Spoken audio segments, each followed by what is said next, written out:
welcome back to my book sanctuary. I'm Bianca and I wanted to update you with my reading. So basically, I updated you of my reading for the end of January, but I basically concluded calculating all the books that I read in January on the 28th of January. So any books I read after that, I was going to add into February books. In February, I wanted to let you know at the end of week 1, or week 5 of the year actually, of the books that I ended up reading for the week, but I only read one book, so I thought, I'll let you know the next week. Here we are, and I have 6 books to talk about. So with the books that I ended up reading, the first 2 books I ended up reading was Conquered, Inertia Book 1, and Captured, Inertia Book 2.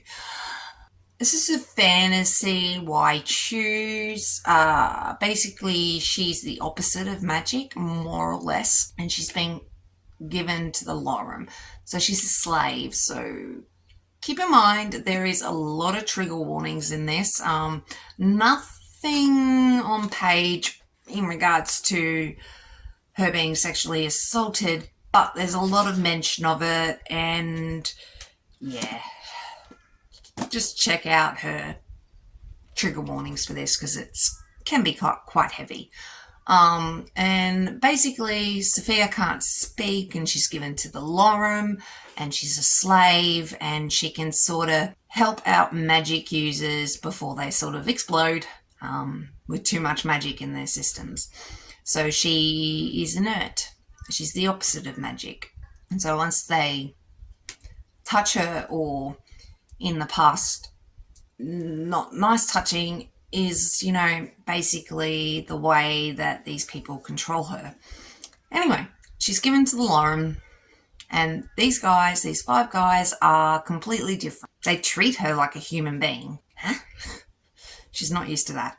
So she has this whole minder that basically doesn't understand she's a person. And there's this big tyrant guy that basically is in control of the whole continent. And she is afraid that he's going to come after her, basically, this emperor dude.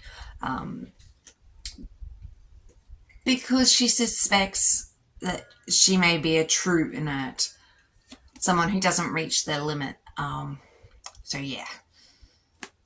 Then in Captured, she's obviously captured by the Empire Lord dude, and the Lorem have to get her back, more or less. I enjoyed these. They are a trilogy. I haven't read the 3rd book yet. They're why choose. I can't quite put my finger on what I didn't enjoy about this. I'm really not sure, but I did enjoy it for the most part. They're solid 3-star reads, so they weren't bad. And then I ended up reading this chunky mother. Pucking Around. Why choose Ice Hockey? Way too long. It's 700 pages. It's too long. I liked their communication as a foursome or whatever they were. I enjoyed that. I liked their communication. And I think it was Jack. He annoyed me a lot. Mars was interesting. I liked Mars and all his sort of stuff. I don't know. Something about this bugged me. I really don't think it should be this long. I also really, to be honest, the text annoyed me as well. It's too small. My eyeballs cannot see. So it was way too small. So I'm reading like this because I can't see it. And I'm not spending $15, $20 on the fucking ebook when I already bought this for $23. So I don't know.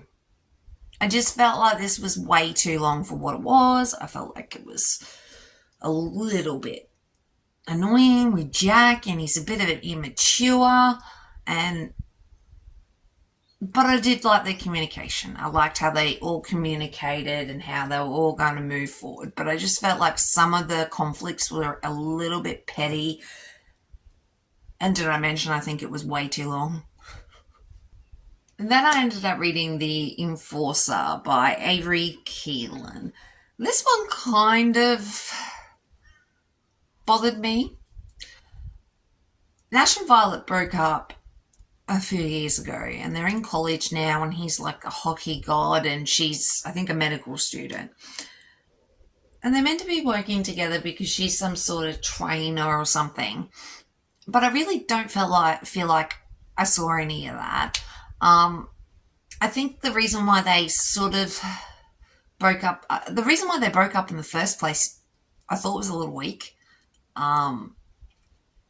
Yes, Nash should always be there for his girlfriend, and not push her away and whatnot. But yeah, I just felt like Nash was a bit of an idiot, and the way he spoke about girls, and overall I wasn't a huge fan of this one. It was, 3 stars. Then I read Hate You Always by Jennifer. I can't pronounce her last name, I'm sorry. So with this one, Ryder was a bit of a douche. I didn't like the way he spoke about women either. I can't remember her name, but their families have been, Juliet. Families have been best friends for, ever. And Ryder and Juliet's brother Maverick are best friends, but Maverick may not approve. I don't know. It was okay, I guess. I kind of didn't like the way they spoke about women, and she just kind of forgives him, and he's a douche, and she just sort of lets him, and then they sort of have sexy times together, and then he ghosts her, and she's okay with that. And then when he finally does speak to her about a week later, she's all like, oh, roses and daisies, everything's all cool. But yeah, I didn't really like this one either. So when I think about it, I don't think I've enjoyed a lot of books that I've read so far this month. So yeah, that was basically all the books that I've ended up reading so far. So it was from until the 9th of February. So hopefully next week I will update you on my reading from the 10th to the 16th of February. But anyway, I feel like this video has been absolutely all over the place. I'm sorry if my brain seems scattered. It's hot. That's my excuse, and I'm sticking to it. Anyway, thanks so much for watching. Really do appreciate it, and I'll catch you in the next one. Thanks, guys. Bye.